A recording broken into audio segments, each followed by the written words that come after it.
ගොරවනකොට කකුල උඩට ගන්නව නේද ඔබ සාමාන්‍යයෙන්? පුදුම බුද්ධිමත් වැඩක් ඕක පින්වතුනි.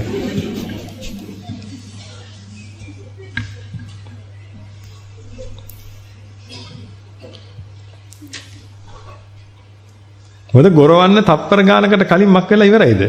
අකුණ ගහලා ගහපු එකක් කරත් වෙලා ඉවරයි පින්වතුනි. ඊට පස්සේ තමයි අපිට ගොරවන සද්දය එන්නේ. ගොරවන සද්දය එනකොට මේ අකුණු ගන්නවා කියලා අප කකුල් දෙක උස්සනවා.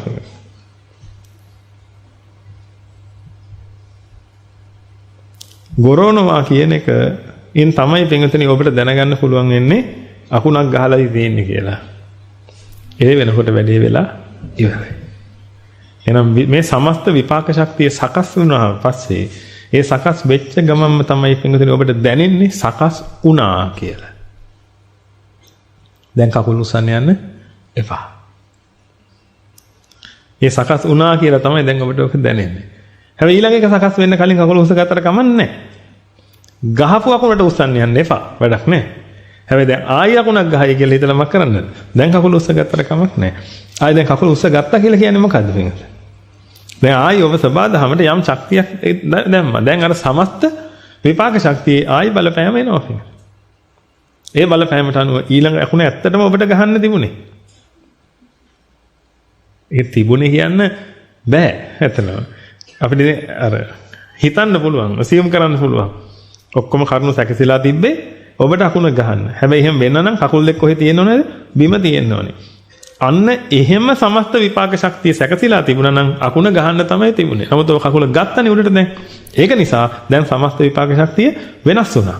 ඒ වෙනස් වුන නිසා දැන් මෙතනට අකුණ ගහන්නේ නෑ. එහා ගෙදරට අකුණ ගැහුවා. ඔබගේ හතුරමල. දැන් ඔබට හිතෙනවා මට කරපු ඒවට උට හෙන්න වැදිලා මැරුණේ.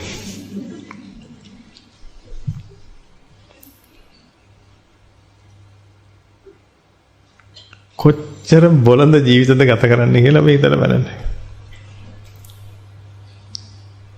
මිනිස්සෙකුට මොනවා හරි වුණාම ඒවට කියන කතාව අහලා නැද්ද එහෙනම්?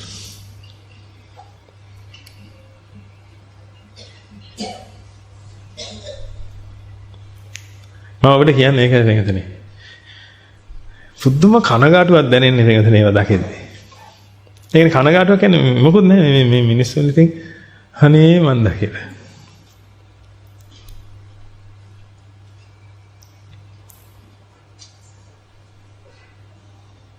කවුරු හරි හිතන්නේ හිටපු ජනාධිපතිවරයෙක් වේවා හිටපු ඇමති කෙනෙක් වේවා මේ ආණ්ඩුවේ ඉන්න ඇමති කෙනෙක් වේවා ජනාධිපතිවරයෙක් වේවා කවුරු හරි කෙනෙකුට අනතුරක් වුණා නම් විශේෂයෙන්ම හෙනයක් වගේ එකකින් ඒක හරි භයානකයි ඒක. මොකද අර මිනිස්සු පුරුදු වෙලා තියෙන හෙන ගහන්නේ බොහොම දරුණු වැඩ කළාම වගේ එහෙම මානසිකත්වයක් තියෙනවා ඒක.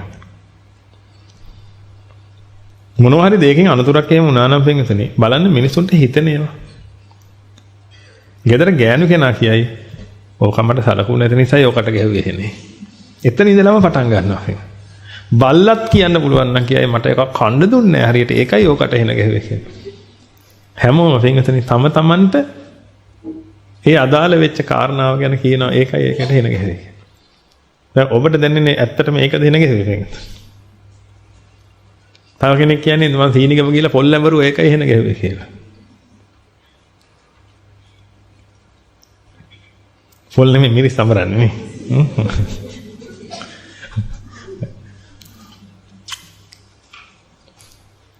බලන්න ඔබගේ ජීවිතේ ඕනනම් ආපස්සට ගිහිල්ලා බලන්න වෙන්නේ. එතන ඔබට තේරෙයි ඔබ කොච්චර වගේව කියලා තියෙනවද කියලා. මට කරපේකට ඔකට හෙන්න ගිහිල්ලා මැරුණේ ඕනේ. ඔන්නම කියන හරි සතුටින් කියන්නේ.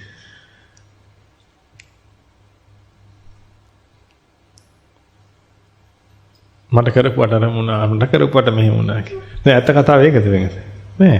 සමස්ත විපාක ශක්තිය ක්‍රියාත්මක වෙන හැටි වෙන්නේ.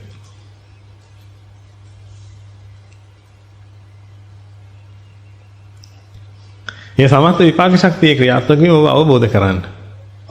ඒක අවබෝධ කළොත් ඔබට නිදහසේ ඉන්න පුළුවන්. ඔබට සුවසේ ඉන්න පුළුවන්.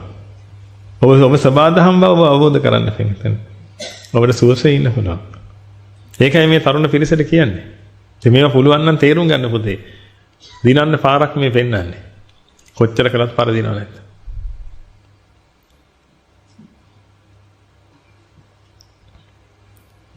කොච්චර කළත් පරදිනවා. දිනන්න පාර තමයි මේ පෙන්වන්නේ. නැත්නම් වැඩක් නැහැ අපරාධ මේ කළු ගලේ ඔලුව හප්ප ගන්න එක තව හොඳයි නේ පෙන්වන්න. සබාදහමට අභියෝග කරන්නේ.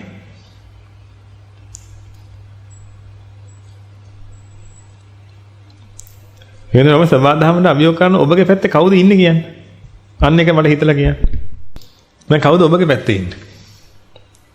මම සබාදහමට අභියෝග කරන්න යන්නේ. කවුද ඔබගේ පැත්තේ ඉන්නේ? ඔබගේ පුතා? දුව? කවුරුත් නැහැ. ඔබගේ කෙස් ගහ. ඔබේ කේසා ලෝමා නකා දන්තා තචෝ මන්සං කවුද ඉන්නේ ඔගේ? මොකෙක්වත් නැහැ. රූප වේදනා සංඥා සංඛාර විඥාන ඒ මොකෙක්වත් ඇත්තෙත් නැහැ. එතනදී ඔබට ඉන්නේ මෙන්න මේක විතරයි. කෝ? ඊගෝ. ಜಾති. මම කියලා හැංගෙන හැංගීම විතරයි ඔබට තියෙන්නේ එතනදී. සබාදහමට විරුද්ධ වෙන්න එපා එතනදී. ඔබ හරි පව්. ඒකයි පිටින් ඔබ අඬද්දී ඔබ අඬන හොගාලා අනිත් අය ප්‍රශ්නයක් නෑ ඒක. දැන් කියන්නේ ෆයිටින් අපේ මහත්තයා මරුණාට පස්සේ මාත් ඇඬුවා අපේ දුවත් ඇඬුවා කියලා. ඔබ අඬනින්ද දුව ඇඬුවේ. නෑ.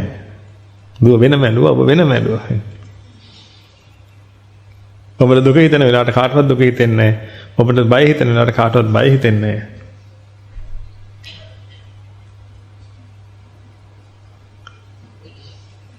ඇයි මෙහෙම කළු ගල ගොළුව හප්පගන්නේ? ඇයි මෙච්චර මේ ලෝකේ තියෙන බලවන්තම දේත් එක්ක හැපෙන්නේ මේක? ඔබ හැපෙනව නෙමෙයි පිටුනේ. ඔබ හැපෙනවා හේතුව අවිද්‍යාව සහ තණ්හාව නිසා. අවිද්‍යාව කියන කාරණාව ගමු. අපිට දුරු කරලා දෙන්න පුළුවන් ඒකනේ. අවිද්‍යාව නිසා. ඔබට වැටහෙන්නේ නැති නිසා ඔබ කවුද කියලා.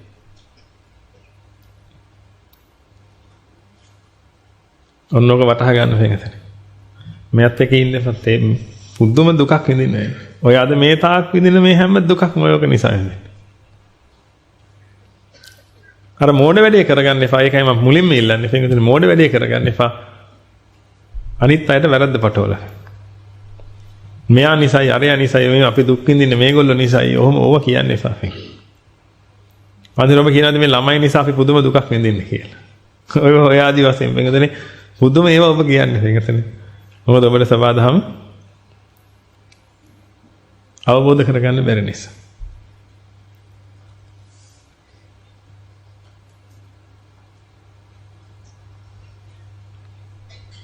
නැවත අපි කොහොම හරි අවබෝධ කරමු. හැබැයි සබාදහම අවබෝධ කරගන්න ඔබට ලේසි පිටින් මේ සුදු මිනිස්සු ඉන්න පරිසරයක ඉන්නේ. මොකද හේතුව දැන් මට පුළුවන් පින්වතුනි ඔබ ඉන්න ලෝකේ ජීවත් වෙන්න ගිහිල්ලා. මං හිතනවා. නමුත් ඔබට බෑ ඔබ ඉන්න ලෝකේ ජීවත් වෙන්න. මොකද ඔබ ඉන්න ලෝකේ පින්වතුනි කීර්ති නාමය ගැන පුදුම විදිහට හිතනවානේ. පින්වතුනි නොගැලපෙන කතාවක් මම ඔබට කියන්නම්. ඉන්දියාවේ සමහර මිනිස්සු ඉන්නවා පින්වතුනි. ඒ අය ලේ ටිකක්වත් ගන්න නැහැ පින්වතුනි Tamanට වඩා කුලෙන් පල්ලෙහායක. කියන්නේ මැරෙනවා. මැරෙන්න ලේ ගන්නකොට පින්වතුනි අහනවා මොන කුලයේ කෙනෙක්ගේද ලේ කියලා. එහෙම නැත්නම් Tamanගේ කුලයේ කෙනෙකුට ලේ දෙන්න කියනවා ඇවිදilla.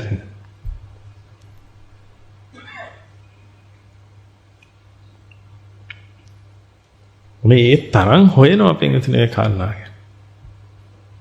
ඔබ සමාජයේ ඉන්නකොට ඔබට නින්දාව කියන එක තමයි පින්වතුනි ඉවසන්නම් බැරි එක.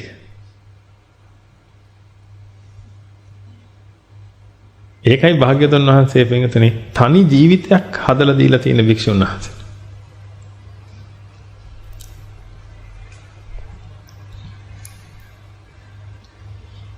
ඔබ තනි ජීවිතයක ජීවත් වෙනවා නම් පින්වතුනි ඔබට කවුරු බැන්නත් මොකුත් ප්‍රශ්නයක් නැහැ. මොකද ඔබගේ ඇයිලා පිරිස මොකුත් කියන්නේත් නැහැ. ඔබට පිරිසක් නැහැ.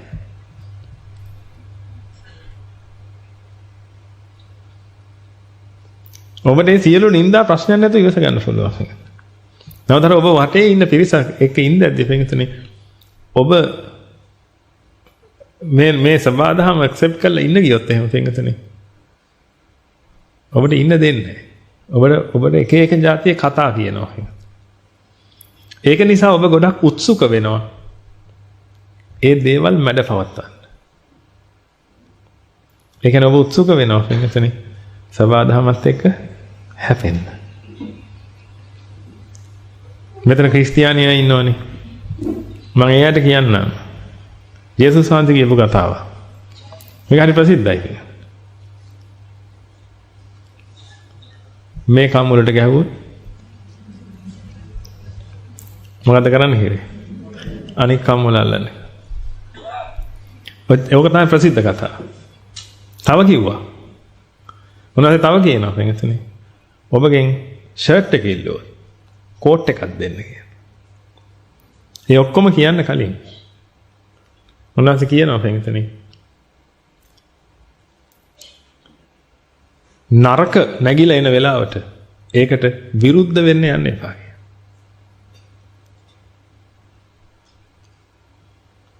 දැන් අපි ගැඹුරු අර්ථයෙන් තේරුම් ගන්න. ඒකයි නේද? ඔබ මොකකින් හරි හැදෙන්න එච්චරයි. මේක අවබෝධ කරගන්න සබාධම අවබෝධ කරගන්න මොකකින් හරි ෆින්. නරකට එරෙහිව නැගෙන්න එපා කියලා. එතන නරක කියලා හඳුන්වලා දීලා තියෙනවා. මොකද මිනිස්සු නරක කිව්වහමනේ ඔක තේරුම් ගන්න. හොඳට එරෙහිව නැගී හිටින්න එපා කිව්වනම් මොකද වෙන්නේ? දැන් ඒක ගැලපෙන්නේ නැහැ. ඒක අයින් වෙනවා. දැන් නරකට එරෙහිව නැගී හිටින්න එපා කිව්වහම දැන් තේරෙනවා කාරණා. නරකට එරෙහිව කියලා කියන්නේ පින්වතුනි. මේ සබාධම සම්ප්‍රයුක්තයට එළඹෙන මොහොතේ ඒකට එරෙහි වෙන්න එපා. ඔය කිව්වේ මේකට කණේ පාරක් කෑහම අනිත් එකත් අල්ලලා ඇබියුස් වෙන්න කියලා නෙමෙයි පින්වත. ඔබ පැරබල්ස් නේ. උඩින් තියෙන අර්ථය ගන්න යන්න එපා ඔය. මේකට කණේ පාරක් වැදුනහම මම කරන්න තියෙන්නේ ඒක ඇක්සෙප්ට් කරන්න කියන එක තමයි පින්වතුනි අනිකත් අල්ලන්න ලෑස්ති වෙන්න කියලා කියන්නේ. ඒක ඇක්සෙප්ට් කරන්න කියලා කියන්නේ ඇයි? සබාධමේ සම්ප්‍රයුක්තය ඔය ආවේ පින්වතුනි. ඒ සම්ප්‍රයුක්තය ඇක්සෙප්ට් කළේ නැත්තම් ඊළඟ එක අල්ලන්න හිතෙන්නේ නැහැ නේද පින්වතුනි? ඔන්න ඔය පොයින්ට් එක ගැන හොඳට අල්ලගන්න. සබාධම දැන් එයාගේ අන්තිම තැනට ඇවිදilla තියෙනවා. දැන් සම්ප්‍රයුක්තය දෙන්න ඇවිදilla. ඒක තමයි පටාස් ගාලා වැදුනේ. දැන් ඔන්න ඕකත් එක්ක ඔබ එකඟයි නම් ඒ මොහොතේම අනික් කම් වලටත් පාරක් වැදීම සම්බන්ධව ඔබට ප්‍රශ්නයක් නැති වෙනව නේද පින්වත්? ඒ කියන්නේ අනික් කම් වල අල්ලගෙන ඉන්නා මේකට ගහන්න කියන එක නෙමෙයි පින්වත්.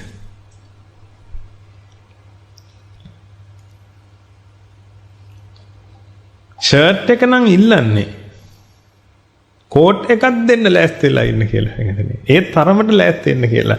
ඒ තරමට මේ සබාධම අවබෝධ කරගන්න කියලා. සම්ප්‍රයුක්තය එන වෙලාවට ඒකට එරෙහි වෙලා වැඩක් නැහැ. කම්මුලට පාර වැඩිච්ච වෙලාවේ දැන් ඒකත් එක්ක එකඟ වෙන්නයි තියෙන්නේ. ඒ එකඟ වීම තමයි අනික් කම්මුල කියලා අදහස් කරන්නේ.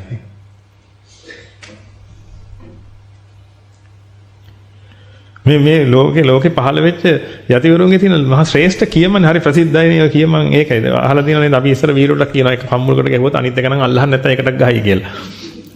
මේක අල්ලගත්තම දැන් ගහන්න වෙන අතටනේ. ඒක නිසා ඒක. හරිද? අපි එහෙම ඒ ආවනේ මේ ලෝකෙ පින්වතුනි. විවිධ බෞද්ධ අය අතරත් ගොඩාක් ඕක තියෙනවා නේ. ක්‍රිස්තියානි අය අතරත් තියෙනවා, බෞද්ධ අය අතරත් තියෙනවා. හැමෝම පාවිච්චි කරනවා ඒක. මම ඔය වචන කියන්නේ ඇයි කියලා දන්නව නේද? ක්‍රිස්තියානි අය, බෞද්ධ අය කියලා කියන්නේ ඇයි කියලා දන්නව නේද? එනවනේ. මොකද වෙන් කරන තාක්කල් අපිට මේ ගමන යන්න පුළුවන්. නමුත් නිවන් දකින්න වෙන්නේ නෑ මතක තියාගන්න. ඔය එකක්වත් මම මේ කටින් කියන එකම වචනයක්වත් නෙවෙයි. නිවනෙන් පරිබාහිරව කියන ඒවා නෙමෙයි. නමුත් සමහර වෙලාවට අපිට ඒවා පාවිච්චි කරන්න වෙනවා. ගෑණික් මිනිහෙක් ඇත්තෙත් නැත්නම් වෙනතනේ. ඕක කොහෙද තියෙන්නේ? ඒක හැමතිස්සෙම මතක තියාගන්න මම මෙහෙම කියද්දී.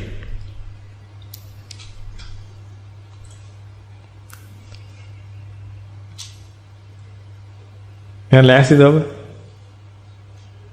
කවුරු හරි කනට ගැවුවාම අනිත් එකත් අල්ලන්න. ඔන්න ඔකට ලෑස්ති වෙන්න.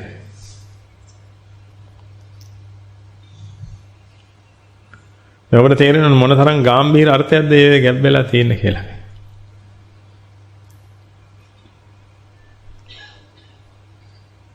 සබාධම ඇක්සෙප්ට් කරා.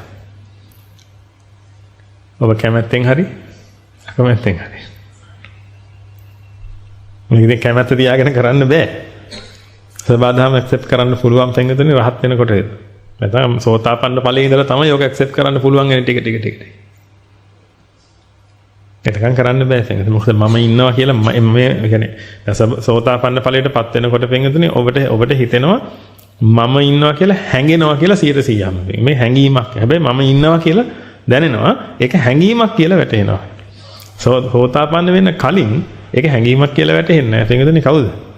මං. කෙලින්ම මං.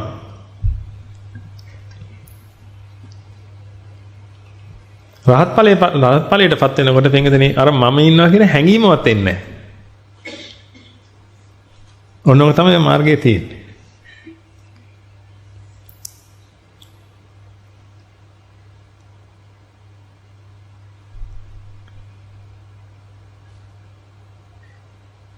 accept කරන්න තියන්නේ අපි දැන් කතා කරමු දාට. මේ දහම ඔබට වටින්නේ ඒකයි පෙන්ගතුනේ. ඔබ භාග්‍යවතුන් වහන්සේගේ සරණ යන්න ඕන ඕක නිසා. නැත්නම් ඔබ නිකන් දුක් විඳිනවා. නිකන් දුක් විඳිනවා. මේ දක්වා දුක් විඳලා තියෙන ඕක නිසා. ඉස්සරහට දුක් විඳිනවා. ළමයි නිසා දුක් විඳින්නේ නැහැ. බිරිඳ නිසා, ස්වාමි පුරුෂයා නිසා දුක් විඳින්නේ නැහැ. එහා ගෙදර මෙහා ගෙදර නිසා දුක් විඳින්නේ නැහැ. සද්ද විහාරික භික්ෂූන් නිසා දුක් විඳින්නේ නැහැ. කිසිම කෙනෙක් නිසා දුක් විඳින්නේ නැහැ කවුරුත් පෙන්ගතුනේ. දුක් විඳින්නේ සබාධම accept කරගන්න බැරි නිසා. සබාධමට එකඟ වෙන්න බෑ. ඒක නිසා මහා කළු ගලක ඔලුව හප්ප ගන්නවා.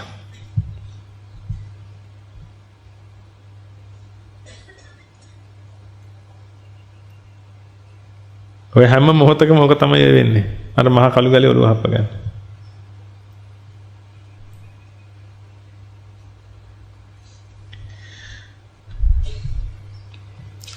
අපි මෙතනින් එහාට යන්න කලින් මම ඔබට පොරොන්දු වුණා වැව අද්දර හදන්න යන ඔබට භාවනාවට සරිලන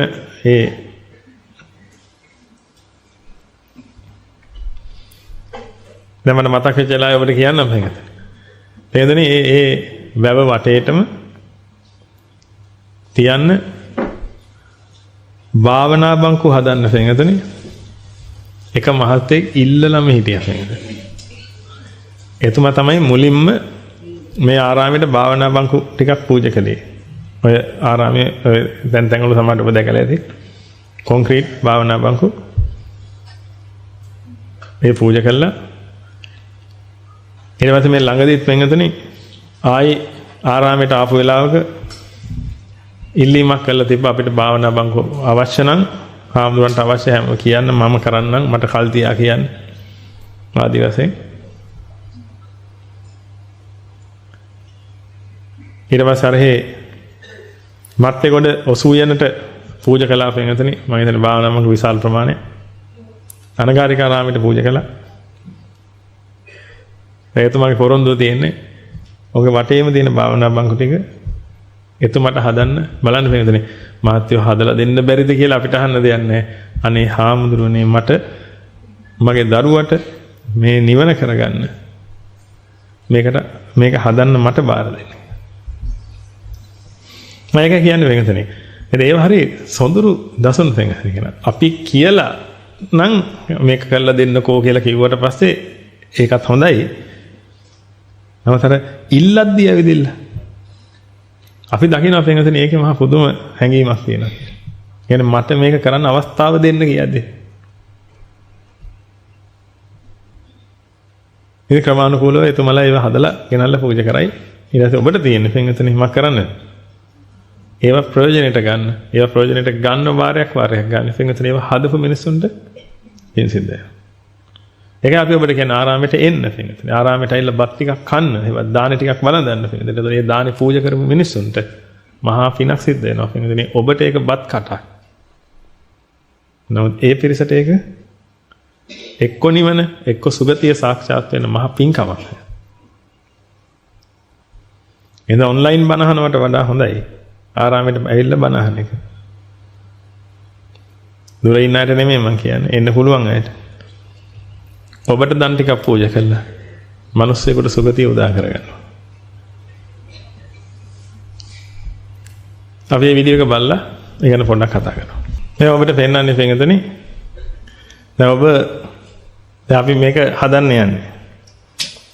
අපි හැමෝම එකතු වෙලා හදන්න යන්නේ. එතකොට ඔබ අග්‍ර කොටස පූජා කරද්දී ඒවටත් හිත තියලා ඒක පූජා කරන්න.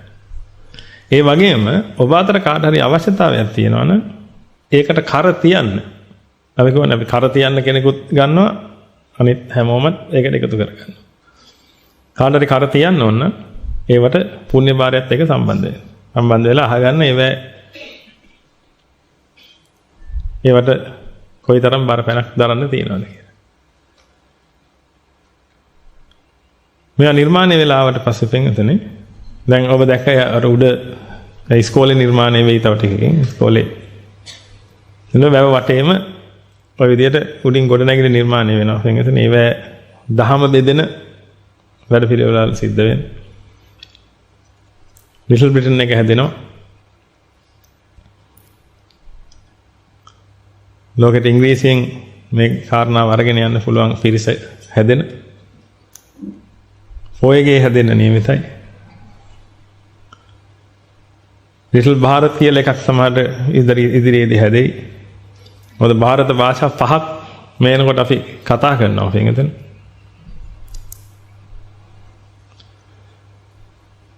ඔය විදිහට බොහොම ලස්සන තැනක් හැදෙයි මිනිස්සුන්ට නිවිහැනෙන්න ඉන්න. නිවිහැනෙන්න ඉන්න අතරේ මග වඩා ගන්න එක ඔබගේ වැඩ. මොකද මට කියන්න බෑ මග වඩා ගන්න බොහොම ලස්සන තැනක් හැදෙයි කියලා. මග වඩා ගන්න ලස්සන තැන කොහෙද තියෙන්නේ? එහෙම එකක් නෑ. මග වඩනවා නම් පින්වතුනි ඕන තැනක් හොඳයි මග වඩන්න. නමුත් අර පුරුදු වෙලා තියෙන්නේ පින්වතුනි භාවනාව කියලා කිව්වහම පළඟක් බැඳගත්තාම තමයි භාවනාව වගේ දැනෙන්නේ. අනිත් වෙලාවට එහෙම දැනෙන්නේ නැහැ. ඒක නිසා අර ඒවා කරන එකෙත් වටිනකමක් තියෙනවා. ඒක නිසා තමයි පින්විතනේ අපි එහෙම පරිසර නිර්මාණය කරන්නේ පිරිසට ආවට පස්සේ ඒ හැඟීම දැනෙන්නේ. අවකන බුදු පිළිමේ දැක්කට පස්සේ මහා අමුතු හැඟීමක් එනවා. අවකන වෙන්න ඕනේ නැහැ. ඒක බුදු පිළිමයක් දැක්කට පස්සේ මොහොම හැඟීමක් එනවා. ඒතකොට මේ වැවක් ගාව එහෙම ඒවා තියෙද්දි හරි මේ මිනිස්යාට ලොකු පරිසරයෙන් ලොකු ශක්තියක් ඇදලා දෙනවා පින්විතනේ. නිවිහැනෙහිල්ල ඉන්න. ඉතින් එතනින් එහාට මග වඩන එක තමන් කරගන්න ඕනේ. මග වඩන්න කවුරුත් පරිසරයෙන් මොකක් ගෙනත් දෙන්නේ නැහැ. නිවිහැනෙහිල්ල ඉන්න. ඉතින් ඒකට තමයි මේ දේවල් නිර්මාණය කරන්නේ. එතකොට ඔබ අග්‍ර කොටස පූජා කරන වෙලාවට පින්විතනේ ඒ දේවල් ගැන සිහි කළා. හදන හැම එකක් ගැනම අපි ඔබට දැනුවත් කරනවා. මෙන්න මේව හදනවා. මේ මහත්යෙක් මේක බාරගත්තා. මේ මහත්යා දැන් මේක හදනවා. ඔබත් ඒවට එකතු වෙන්න කියලා. ওই විදිහට තමයි අපි නෝන කෙනෙක් මේව හදනවා. ඒක එකතු වෙන්න කියලා. මේ විදිහට අපි ඔබට හැමතිස්සෙම දැනුම් දෙනවා. එතකොට ඔබට කරන්න තියෙන හැමතිස්සෙම ඔබ කරන පූජාව ඒකටත් එක කියලා හිතලා පූජා කරන්න. එච්චරයි. එතකොට ඔබ ඒ හැම එකකටම සම්බන්ධ වුණා වෙනවා. මොකද හැම එකක්ම හැම එකකටම සම්බන්ධ වෙනවා. එකකට කියලා එකක් නැහැ. දැන් මම හිතන්නේ මේ දවස්වල යනවා ප්‍රොජෙක්ට් එක තව සෝලා ආරාමي හයි කරන්න. මේකට පිරිසක් බොහොම උනන්දුවෙන් කරුණු කටයුතු සිද්ධ කරගෙන යනවා. ඒ විදිහට විවිධාකාරයේ ව්‍යාපෘති ක්‍රියාත්මක වෙනවා. එනර්ජි ඕන නිසා එනර්ජි නැතුව දුවන්න බෑ මේක. ඒකට අවශ්‍ය කරුණු කාරණා නිරන්තරයෙන් සිද්ධ වෙනවා පින්වතුනි. ඒ හැම එකදීම අපි ඒවා යම් තැනකට ආවට පස්සේ අපි ඔබ දැනුවත් කරන්නම් ආයි. ඔබට තියෙන්නේ පින්වතුනි ඒවා දැකලා සතුට වෙලා ඔබ අග්‍ර කොටස කියලා පූජා කරන මේ හැම එකදීම ඔය හැම එකක්ම සම්බන්ධ කරා. හැම එකක්ම සම්බන්ධ කරලා ඔබ ඒක සාසනෙට පූජා කරනවා. අසනීප වෙන ස්වාමින් වහන්සේට බේත් හේත් ගන්න, දානමාන කටයුතු වලට, සිව්පස සියලු කටයුතු වලට පින්වතුනි ඔබ පුළුවන් නම් ඒවට මතකෙටනේ හැම එකක්ම සිහි කරලා පූජා කරන්න. පින හැදෙන්නේ ඔබගේ හිතේ. ඔබ කර පූජාව කරන වෙලාවේ පින හැදෙනවා. ඒ සල්ලි ටික පූජා කළාට පස්සේ ඒ ටික කඩේට අරන් යනකොට මගේ හැලුණත් ඔබට පින් තියනවද නැද්ද? ඔබට පින තියෙනවා. මොකද ඔබ පූජා කරන වෙලාවේ ඔබට ඒ පින සිද්ධ වෙලා තියෙනවා. ඒ වගේම පින්වතුනි ඔබ දන්නවා මේ දවස්වල ලංකාවේ පොත් ප්‍රදර්ශනයක් යනවා. BMI CH කියන්නේ පොත් ප්‍රදර්ශනය. ඒකට පින්වතුනි මේ පාරත් අපිට සුදු මිනිස්සු ස්ටෝල් එකක් දාගන්න ඒ අවශ්‍ය පහසුකම් සලසලා දුන්නා. අපේ ස්වාමින් වහන්සේ නමකගේ අම්මා කෙනෙක් තමන්ගේ ඥාතිවරුත් එක්ක එකතු වෙලා ඒකට අවශ්‍ය පරිසරය මේ පාරත් සකසලා දුන්නා. ඒකට අනුකූලව දැන් මේ වෙලාවේ සුදු මිනිස්සු ස්ටෝල් එකක් ඇරලා තියෙනවා. ඔබට පුළුවන් පින්වතුනි ගිය වතාව වගේ ඔබ දන්න පිරිසට ඒ පිළිබඳ දැනුවත් කිරීමක් කරන්න. ඒ පිළිබඳ දැනුවත් කිරීමක් කරලා පුළුවන් තරම් පිරිසව ඒවට සම්බන්ධ කරවන්න. මොකද ඒව තුළ මිනිස්සුන්ගේ ජීවිත විශාල වශයෙන් වෙනස් වෙනවා. ඒ ජීවිත වෙනස් වෙනකොට මේ මිනිස්සුන්ට නිවන් දකින්න හේතු වාසනා සියල්ල සකස් වෙලා එනවා. ඒ වගේම පින්වතුනි අද පොතක් දොරට වඩින නියමිතයි. නමුත් පොත දොරට වඩින්න කතුවරයා ආරාමේ නැහැ. කතුවරයා මේ ස්ටෝල් එකේ යත්තේ. ඒක නිසා ඒ පොත පස් වෙලාවක දොරට වඩවමු. ඒකට කලින් දැන් දොරට වඩම් මන්න දෙයක් නැහැ. දැන් ඉතින් මොකද අද ඉඳලා අපිට මම හිතන්නේ පොත ගන්න පුළුවන් ඇති. නේද? අද ඉඳලා අපිට පොත ගන්න පුළුවන් ඇති. පොඩි නම කියලා පොතක් වෙනකදී බොහෝම අනර්ග පොතක්. ඒක ඔබ තේරුම් ගන්න වෙනකදී ඒ කතුවරයා පොතක් ලිව්වොත් ඒක බොහෝම අනර්ග පොතක් ලියන්නේ නැත්නම් ඉතින් පොත ලියන්නේ නැහැ. ඒක තමයි ඒ ස්වභාවය. බොහොම අනර්ග පොතක් ලියන්නේ වෙනකදී ඒකට හේතුව මේ සමාජයේ තියෙන දුර්වල තැන් පුරවන්න තමයි මේ පොත් ලියන්නේ. ඒ කතුවරයා. ඒකදී පොතක් නිකුත් වුණා නම් ඒක බොහොම හොඳ පොතක්. ඉතින් මේ පොතේ මේ කියන පොතේ පින්වතුනි තියෙන්නේ පුංචි දරුවෙක්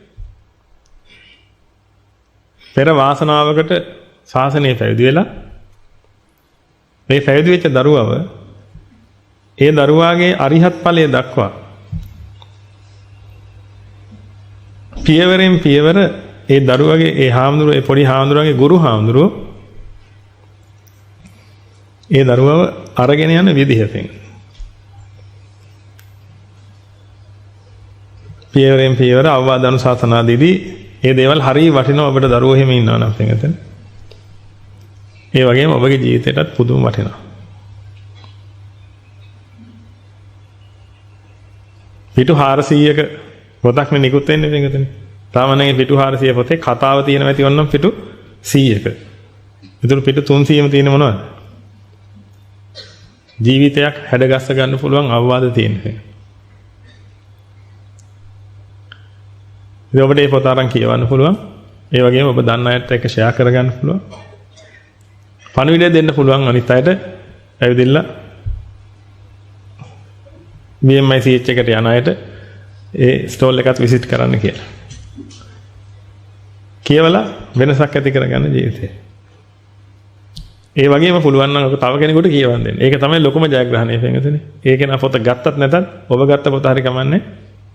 තව එක්කෙනෙකුට හරි කියවන්න දෙන්න පිටුනේ. ඒ කෙනාගේ ජීවිතේ එක දෙයක් හරි ගත්තොත් ඒවෙන් ලොකු වෙනසක් හදාගන්න. හොඳයි. අපි යන් කාරණාවට එනනම්. දැන් අපිට ප්‍රශ්න තියෙන්නේ පිටුනේ. දැන් කොහොමද මේ සබාදහමට එකඟ වෙලා ඉන්නේ කියලා. සබාදහමට එකඟ වෙන්න බැරි හේතුව පිටුනේ අල්ලගන්න. සබාදහමට ඇයි එකඟ වෙන්න බැරි? සබාදහමට එකඟ වෙන්න බැරි හේතුව තමයි පින්වතුනි මේ ಜಾති පහළ වෙන එක. ඊගෝ පහළ වෙන එක. ඒ කියන්නේ මම කියලා හැඟෙන එක. මේක හොඳට ඔළුවට ගන්න පින්වතුනි මම නෙමෙයි මම කියලා හැඟෙන එක. මෙන්න මේක තමයි ප්‍රශ්නේ එක. මොකද මෙන්න මේ කියන හැඟීම තමයි පින්වතුනි සබාදහමෙන් වෙන්වීම කියන්නේ. ඒකයි මම ඔබට ඒ වෙලාවේ කිව්වේ ඔබගේ කය සබාධමයෙන් වෙන් වෙලා නැහැ. ඔබගේ හිත සබාධමයෙන් වෙන් වෙලත් නැහැ. කිසි දෙයක් සබාධමයෙන් වෙන් වෙලා නැහැ පින්වතුනි. දැන් මේ සබාධමේ දේවල් වලට වෙන හැම දෙයක්ම ඔබේ කයට වෙනවද නැද්ද? සබාධමේ ලක්ෂණ මං කියන්නම්. අනිච්ච, දුක්ඛ, අනාත්ත. ඔය තියෙන්නේ සබාධමේ ලක්ෂණ. මට ඔබගේ කය ගැන කියන්න. ඔය කය අනිච්චයිද නැද්ද? අනිච්චයි. අනිච්චයි කියන්නේ මොකද්ද? උදාසීන ස්වභාවය, විසිරෙන ස්වභාවය. අනිච්චං khයට්ටේන. මේ විසිරෙන ස්වභාවය නැත්නම් උදාසීන ස්වභාවය. ඒ කියන්නේ කිසිම නැඹුරුතාවයක් නැහැ කිසි දෙයක් හදන්න. මේ සබාධමේ තියෙන එක ලක්ෂණයක් වෙන්නේ. කිසිම නැඹුරුතාවයක් නැහැ හදන්න. හැබැයි ඇලෙන මොනවා හරි ගෙනල්ලා මක් කරන්න පුළුවන්ද? තියලා හදන්න පුළුවන්. උදාහරණයක් ගමු. ගඩොල්. ගඩොල් වලට කිසිම නැඹුරුතාවයක් නැහැ බිල්ඩින් හදන්න. තියෙනවද? නැහැ. නේද? ගඩොල් කැලි ටිකක් තිබ්බහම එකතු වෙලා මොකක් හරි හැදෙනවද? නැහැ. නමුත් ආකිටෙක්ට් කෙනෙක් ඇවිදින්න ඒ ආකිටෙක්ට් සිමෙන්ති කියන ඇලෙන ද්‍රව්‍ය දාලා අර ආකිටෙක්ට්ගේ හිතේ ඇඳිච්ච රූපෙට අර ගල් ටික සිමෙන්ති තීතියේ සකස් කළාට පස්සේ දැන් වස්තුවක් නිර්මාණය වෙලා තියෙනව නේද මේකට? නමුත් ඒ වස්තුව දැක්කහම ඔබට පේන්නේ නැද්ද? ඒ වස්තුවේ තාමත් තියෙන වස්තුව නෙමෙයි ගඩොල් කියලා. ගඩොල් වලින් බැඳපු බිත්තියක් දැකලා තියෙනවද? ඒක ඔබ දැකලා නැත්නම් ගඩොල් තියෙන්නේ කියලා මේ. يعني ගඩොල් කොච්චර තියලා තිබ්බත් වෙනසනේ ඒක ගඩොල් නේ ඒක බිත්තියක් නෙමෙයි ඇත්තට. ඒ ගඩොල් ටික ලං වෙලා හැරිලා තියෙනවා. ඒ තියෙන්නේ අර සිමෙන්ති කියන ඇලෙන සුළු ද්‍රව්‍ය දාලා තියෙන නිසා.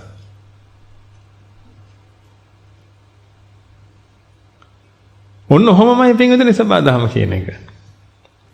මේ සබාධමේ කිසි නැඹුරුතාවයක් නැහැ කිසි දෙයක් හදන්න. මොකද කිසි දෙයක් කියලා එකක් සබාධමේ නැති නිසා. එන්නේ ෆික්ස් වෙච්ච දෙයක්, අනන්‍ය වූ දෙයක් මේ ලෝකේ නැහැ කොහෙවත් වෙන්නේ. ඒක ඔබ ගියා එහෙම නැත්නම් මොකද ගස් වගේ, මල් වගේ, අපි වගේ. මම එහෙම කියන්නේ මම දන්නේ නැහැ මට එහෙම කියවෙන්නේ එහෙම සිද්ධ තියෙනවා. කොහේ හරි ඇහිච්ච ඒවා වෙන්නේ නැති මේකද මම මතක නැහැ එහෙම සිද්ධුවක් ගැන. ඔය hina වෙනකොට මම දන්නා මේ මොකක් හරි දැන් කියුණා කියලා.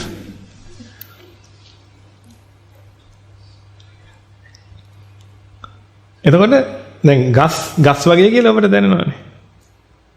එතකොට ගඟ වගේ, මල වගේ මොන හරි එහෙම දැනෙනවා පින්ගත. එතකොට දැන් ඔබට දැනන ඔබ වගේ එන මේ එක මිනිස්සු එක විදිහයි කියලා. ඒක නිසා සමහරට ඔබට මේ කියන එක ඔප්පු කරගන්න බෑ.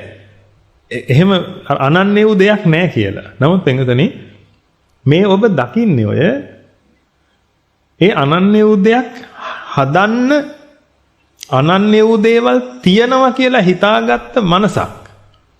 හෙවත් ආකිටෙක්ට් කෙනෙක්, ගෘහ නිර්මාණ ශිල්පියෙක් ඉන්නවා මේකේ. ඒ ගෘහ නිර්මාණ ශිල්පියෙක් නම් ඔබ දේවල් ෆික්ස් දේවල් තියනවද නැද්ද කියලා අහුවොත් එහෙනම් ඔබ දෙන උත්තරය මොකක්ද? ඉතින් ඔබ ගෘහ නිර්මාණ ශිල්පියෙක් නම් පින්විතනේ දැන් ඔබට හදන්න දෙයක් තියෙන්නේ නැහැ ඉස්සෙල්ලා. එහෙනම් ඔබ පිළිගන්නව නේද ඔක්කොටම කලින් හදන්න දේවල් තියෙනවා. ඒක නිසා නේද ඔබ ගෘහ නිර්මාණ ශිල්පියෙක් උනේ. මේ ලෝකේ හදන්න දේවල් නැත්තම් ඔබ ගෘහ නිර්මාණ ශිල්පියෙක් වෙනවද? නැහැ. එහෙනම් මේ අවිද්‍යාව කියන්නේ ඔන්න ඔය කියන ගෘහ නිර්මාණ ශිල්පියක්. මොකද අවිද්‍යාව හේවත් මේක නිච්චයි සුඛයි අත්තයි කියලා ගත්ත හැඟීම තමයි ගෘහ නිර්මාණ ශිල්පයක්. ඒ හැඟීම ගත්ත ගමන් ඕක ඇතුලේ තියෙනව නේද?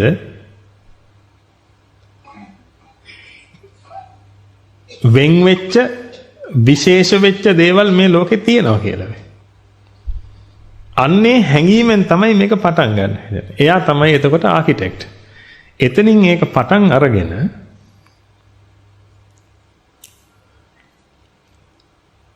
දැන් අර ඒකට අනුකූලව මේ විශ්වය ගලපන්න යනවා. විශ්වය හදන්න යන්නේ ඒකට අනුකූලව. ඉතින් විශ්වය හදන්න නම් දැන් අර ඇලෙන සුළු එක ගේන්න වෙනව මොනවා හරි. මොකද විශ්වීය ශක්තිය මේකට සූදානම් නැහැ. ඒක අනිච්චයි. ඒක විසිරෙන්න තියෙන්නේ. විසිරෙනවා කියනකොට දැන් ගන්න එපා පින්වතුනි මේ විකර්ෂණය කියලා. ආකර්ෂණත් නැති විකර්ෂණත් නැති විසිරීලා තියෙන උදාසීන ස්වභාවයක් තමයි පින්වතුනි මේ විශ්වීය ශක්ති ස්වභාවයද වෙන්නේ. නමුත් මේ ගෘහ නිර්මාණ ශිල්පියා විශ්වාස කරනවා ෆික්ස් හැඩයක් අර මේ තියෙන වෙනස්ම දේවල් මේ ලෝකේ තියෙනවා කියලා. අනන්‍ය වූ දේවල් මේ ලෝකේ තියෙනවා කියලා.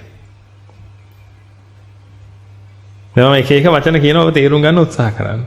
ඩෙන්ටිටි එකක් තියෙන. ඒ කියන්නේ තමන් කියලා වෙනමම හඳුනා ගැනීමක් තියෙන දේවල් මේ ලෝකේ තියෙනවා කියලා. ඒක නිසා තමයි තණ්හාව කියන එක ඉපදිලා අර ආකර්ෂණ ශක්තිය උපදින්නේ. ඒ ආකර්ෂණ ශක්තිය ඉපදුනාට පස්සේ අර උදාසීන ශක්තිය මේ ආකර්ෂණ ශක්තියත් එක්ක සම්බන්ධ වෙනකොට පින්වතුනි ඒ උදාසීන ශක්තිය අර ආකිටෙක්ට් ඕනේ හැඩයට ඇවිදින්න සකස් වෙනවා. හැබැයි සකස් වුණාට මේකේ තියෙන ස්වභාවික ශක්තිය තාමත් අනිච්චයි. මේ බලෙන් තමයි තියාගෙන ඉන්නේ. තණ්හාව නිසාමයි මේ ලෝකේ දුවන්නේ පිටට.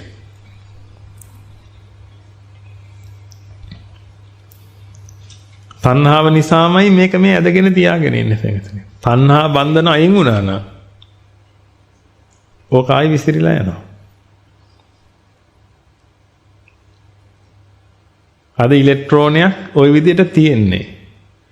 ප්‍රෝටෝනයක් නියුට්‍රෝනයක් ওই විදිහට තියෙන්නේ පිටුනේ. ඔන්න ඔය ශක්තිය නිසා. ආකර්ෂණ ශක්තිය නිසා. ඒක හැදුවේ තණ්හාව. ඒ ආකර්ෂණ ශක්තිය අරකට සම්බන්ධ වෙච්ච ගමන් අර නියුට්‍රල් ශක්තිය ඒකට අනුකූලව ඇලිලා එනවා පිටුනේ. ඒකට අනුකූලව සකස් වෙනවා. නමුත් ඒක තාමත් නියුට්‍රල් පිටුනේ. අර ශක්තිය අයින් වුණා නම් මොකද වෙන්නේ? ආයි විසිරෙනවා. එහෙනම් ඒක නියුට්‍රල් නම් කොයි වෙලේ බැලුවත් ඒක නියුට්‍රල් නම්.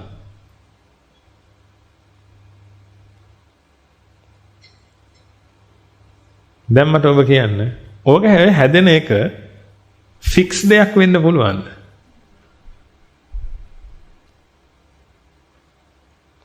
එහෙනම් ඔය හැදෙන එකට කියනවා මොකක් කියලාද? දුක්ඛයක් කියලා කියනවා. දුක්ඛයක් කියලා කියන්නේ හිතක ඇතිවෙච්ච ඌනතාවයක් පිරිමැසීම උදෙසා සකස් වෙච්ච කයකට. කයක්. මොකද්ද කය කියන්නේ? සමූහයක්. හිතක ඇතිවෙච්ච ඌනතාවයක් පිරිමැසීම උදෙසා ඔන්න ආවා. ඔය හිතක ඇතිවෙච්ච ඌනතාවයක් පිරිමැහෙනවා කියනකොට අවිද්‍යාවයි තණ්හාවයි දෙන්න සම්බන්ධයි දැන්. දුක්ඛ හටගන්න බෑ පින්විතනේ අවිද්‍යාව තෘෂ්ණා නැතුව. හිතක ඇතිවෙච්ච ඌනතාවයක් සපුරා ගැනීම උදෙසා හැදිච්ච කයක් තමයි දුක්ඛයක් කියලා කියන්නේ.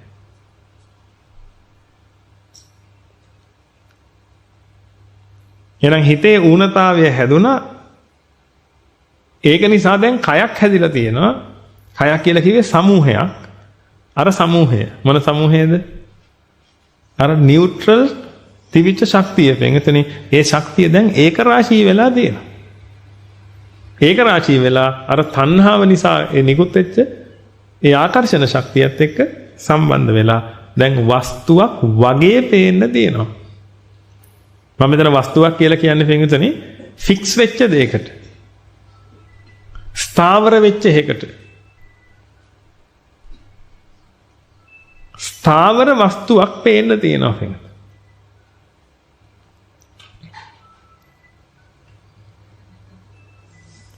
ඔය ස්ථාවර වස්තුවක් කියලා ඔබට පේනවා හැඟෙනවා විතරයි පින්විතනේ. ඔක ස්ථාවර වස්තුවක් නෙමෙයි. ඒකයි මේ කයටත් කය කියලා කියන්නේ. පින්විතනේ මේ උනේ මොකද්ද? මේ ටික එකතු වුණා. ඌනතාවයක් පිරිමැහෙන්න. ඔබගේ ඇහැ හැදිච්ච විදිය දැනගත්තාම ඔබට තේරෙයි. මොකටද ඇහැක් හැදුනේ? ඌනතාවයක් පිරිමහන්න. ඌනතාවය මොකද්ද? බලන්න ඕනේ කියලා හැඟෙන. ඒක බලන්න ඕනේ ඇයි? බලන්න දේවල් මේ ලෝකේ තියෙනවා. ඒකට බලන්න ඕනේ බලන්න ඕන නම් පින්වතුනි ඔය තියෙන අර වෙන් වෙච්ච විශේෂ වෙච්ච දේවල් මේ ලෝකේ තියෙනවද? වෙන් වෙච්ච විශේෂ දේවල් මේ ලෝකේ නැත්තම් මොකද්ද බලන්නේ? අර බලන්න නිච්ච සුඛ අත්ත කියන හැඟීම ආපු ගමන් පින්වතුනි දැන් බලන්න ඕනේ, අහන්න ඕනේ, ඔය ටික ඕනේ පින්වතුනි. මොකද ඒක විශේෂයිනේ. විශේෂයි නම් බලන්න ඕනේ. විශේෂයි නම් අහන්න ඕනේ.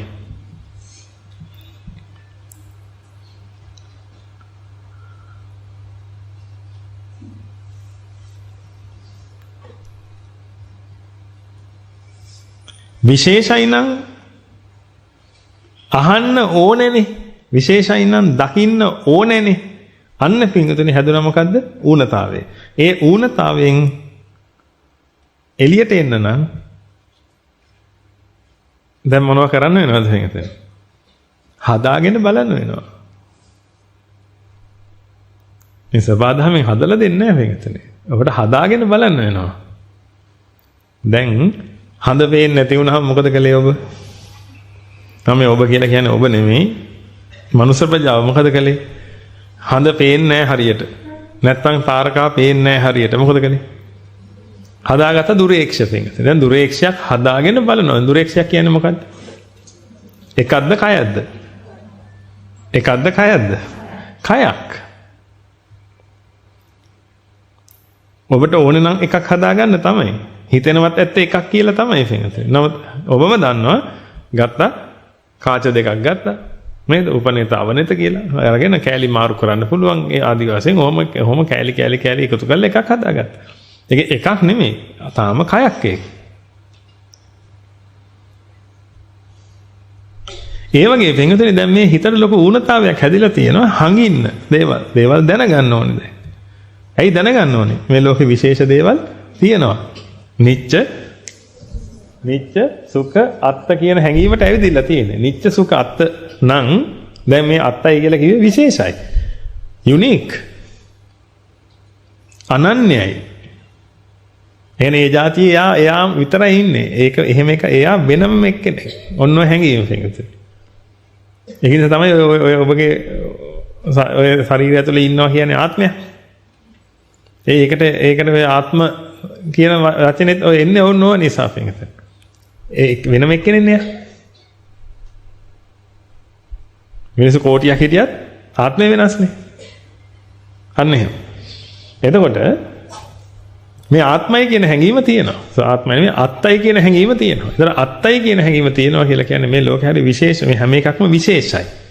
ඒ විශේෂයි කියන හැඟීම ආවට පස්සේ පින්වතුනි දැන් ඔන්නෝක අත්දකින්න වෙනවනේ. විශේෂ දේවල්නේ අත්දකින්න වෙනවා. ඒ විශේෂ දේවල් අත්දකින්න ඔබට සිද්ධ වෙනවා දේවල් හදාගන්න ඕද සබාධම හදලා දෙන්නේ නැහැ. සබාධමේ ලක්ෂණය මොකද්ද? අනිච්ච ලක්ෂණය. ඒ කියන්නේ කවදාක්වත් ඔබ නිකම් බලන් හිටියොත් නම් කිසි දෙයක් වෙනතනේ ඔබට හැදිලා එන්නේ නැහැ.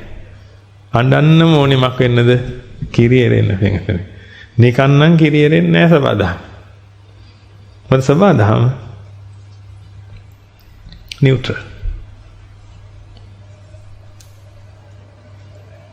එහෙනම් දැන් මේ ලෝකේ පවතින අදාළ පළවෙනි දෘෂ්ටිය මොකද්ද?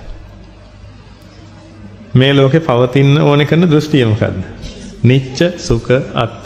හරියට හරි නේද කාරණාව? දැන් මෙච්චර කාලයක් ওই ලෝකේ පැවතුනේ මොකකින්ද? මෙන්න මේ දෘෂ්ටිය නිසා. මේ දෘෂ්ටිය ආවට පස්සේ තමයි පින්විතුනේ හිතේ අර ඌනතාවය හටගන්නේ. නිච්ච සුඛ අත්ත තියෙනකොට තමයි එහෙම හැඟීමක් හිතේ තියෙනකොට තමයි පින්විතුනේ ඌනතාවය හටගන්නේ. බලනවා කියවට මම මේ කියන්නේ බලන්න කියලා අත්දකින්න අත්විඳින්න.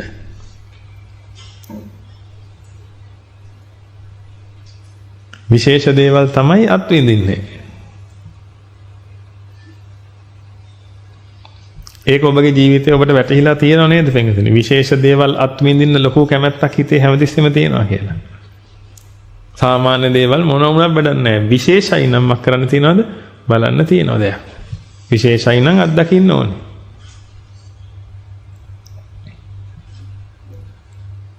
එකගයි නේද ඒ කාරණාවත් එක්ක? එහෙනම් නිච්ච සුඛ අත්ත කියලා ආපු හැඟීම නිසා පින්වතුනි ඔන්න මොකද උනේ? ලොකු ඌනතාවයක් හටගත්ත හිතේ මේක අත්දකින්න.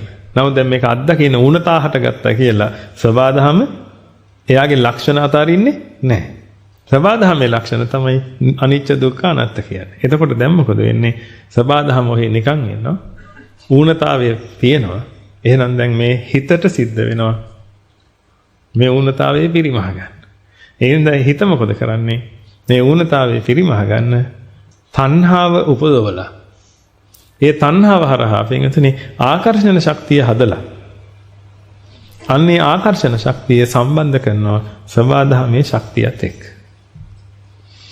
මෙන්න මේ දෙන්න එකට සම්බන්ධ වෙච්ච ගමන් මේ තණ්හාව ඉපදුනේ අවිද්‍යාවක් නිසා. ඒ කියන්නේ මොකක් හරි ස්ථාවර දෙයක් තියනවා කියලා අන්න ඒක අත්විඳින්නයි දැන් මේක ඉපදුනේ. ඒක නිසා අන්න ඒ ගෘහ නිර්මාණ ශිල්පයට අනුව එහෙමද කියන්නේ ඒකට? සැලැස්ම. එහෙම. ගෘහ නිර්මාණ සැලැස්මට අනුව ආකිටෙක්චරල් ප්ලෑන් එක ඩ්‍රෝවිං එකට අනුව මොකක් හරි අර ඒ දැන් ආවනේ මොකක් හරි හදන්න දැන් අපි අවු කරන පිළිමේ කියලා අපි කියමු. අන්න එහෙම දැන් ඒක එහෙම එකක් තියනවා කියලා එකක් ඇවිදilla තියෙන. එහෙම වෙනම එකක් තියනවා. අන්නේ හැඟීමෙන් තමයි තණ්හාව ඉපදුනේ. ඒ තණ්හාව ඉපදුනා දැන් තණ්හාව හරහා ශක්තිය ගොඩ නැගුණා. ඒ ශක්තිය ස්වභාවික ශක්තියත් එක්ක සම්බන්ධ වුණාට පස්සේ පින්වතුනි දැන් මොකද වෙන්නේ? අර ස්වභාවික ශක්තිය ඒක රාශී වෙනවා අරයත් එක්ක.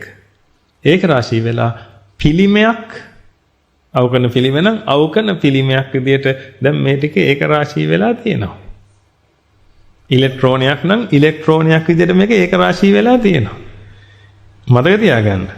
ඉලෙක්ට්‍රෝනයක් විදියට ඒක රාශී වෙලා තියෙනවා. මේකට ඉලෙක්ට්‍රෝනයක් කියලා නම් කරන්නත් බෑ පින්වතුනි. හේතුව මේක හරි ලයිව්.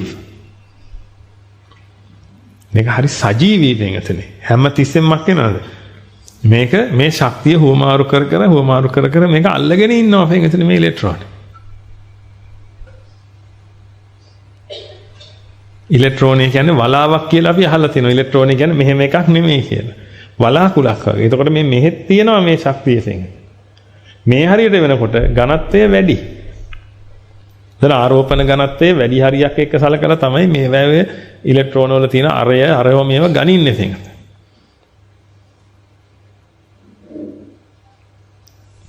එතන මේ හරියෙත් තියෙනවා. එතන මේ දෙන්න හුවමාරු කරගන්නවා මේ කාරණාවෙන්.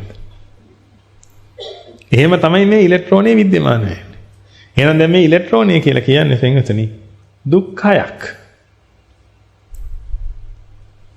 මේක දුක්ඛයක්. ඇයි? අර හිතේ තිබිච්ච ඌනතාවයේ සපුර ගන්න එකතු වෙච්ච කයක්. සමූහයක්. මේක සමූහයක් වෙන්නේ ඇයි? මේ සබාධම මොකක්ින්දද? අනිච්ච නිසා. එහෙනම් මේ සබාධම අනිච්ච නිසා මේ සබාධමේ තියෙන හැම එකක්ම මොකද්ද තියෙන්නේ? දුක්ඛයක්. අනිත් එක ඔබ බලන්නේ දුක්ඛේ හැදුනේ කොහොමද කියලා පින්වතුනි ඔබගේ ඇහැ හැදුනේ ඔබට බලන්න ඕන හින්දා. ඌනතාවයේ හින්දා.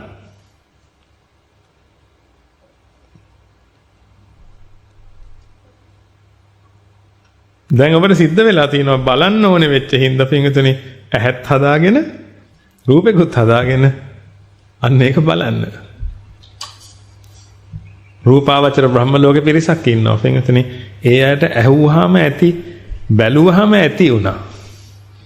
ඒ අයට සුවඳක් ඕනේ නැති වුණා. ඒ කියන්නේ සුවඳට පෙලෙන්නේ නෑ ඒ අය. එහෙනම් ඒ අය වෙනුවෙන් දුක්ඛයක් එහෙ හටගන්නේ නෑ සුවඳ ගන්න. එහෙනම් අරූපාවචර බ්‍රහ්මයට නහයක් තියෙන විදිහක් නෑ. නමුත් නහයක් ඇති පින්වතුනි අපි දන්නේ නහය කියන්නේ මම කියන්නේ නහය කිව්වම මේකටනේ අපි නහය කියන්නේ නේද? අතට මේක තියෙන්නේ සුවඳ හරේ මේ ගන්න පුංචි පුංචි ඉන්ද්‍රියෝ ඇතුලේ අන්න ඒවා තියෙන විදිහක් නැහැ. මෙහෙම නහයක් තියනවද නැද්ද කියලා මන් දන්නේ නැහැ. බ්‍රහ්මයේ කම්මුණොත් මං කියන්නම්. රූපවල ඉන්න බ්‍රහ්මයා කවුද කියලා දන්නේ නැහැ නේ පින්වතුනි අපි. දැන් එක එකේනා සිත්තරුන්ට ඕනෙවනේ ඇඳලා තියෙන්නේ. හරි අමුතුයි නේද? බ්‍රහ්මෙක් කියනවා නහය නැහැ. දැන් නහයක් නැහැ, දිවක් නැහැ.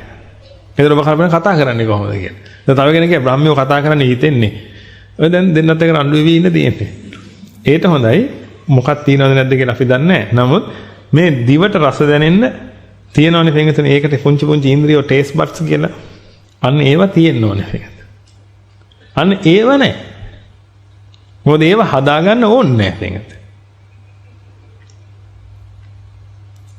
ඔය හැදිලා තියෙන ඔක්කොම පින්වතුනි ඕනේවා. මේ විශ්වයේ තියෙන හැම එකක්ම පින්වතුනි ඕනේව ඔය හැදිලා තියෙන්නේ. ඌනතාවයක් පරිමහන්න තමයි මේවා එකතු වෙලා තියෙන්නේ. මේ ලෝකෙන සියලුම සත්වයන්ගේ ඌනතාවය නැති වෙලා ගිය දවසට පින්වතුනි ආපහු මේවා හැදෙන්නේ නැහැ.